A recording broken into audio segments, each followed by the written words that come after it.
وطِ دوستانی شگان و غم، وطِ دشمنانی بد و ستم، چشے قاضی کے مبارکے پدا مشکلی کے ودی بھی واشق میں بلوچی زبان کے نامور شاعر و ادیب مرحوم خواجہ مبارک قاضی کی یاد میں ان کو خراج عقیدت پیش کرنے کے لیے مصطفیٰ لفظان کی کاروان کے زیر اہتمام واشق پریس کلب سے خاموش کینڈل واک کا اہتمام کیا۔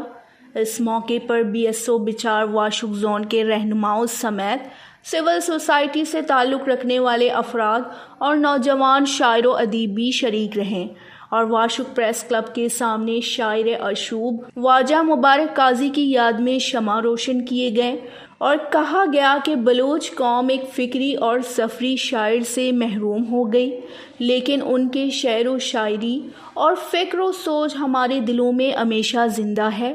اور میوزک کی دنیا میں مبارک قاضی کا سننا بھی ارب بلوچ نوجوان کی عادت بن چکی ہے۔ انہوں نے دعا کی کہ اللہ تبارک و تعالیٰ قاضی مبارک کو اپنے جوار رحمت میں جگہ دے کر پسماندگان کو صبر و جمیل عطا فرمائے۔ وش نیوز، واشق، بلوچستان۔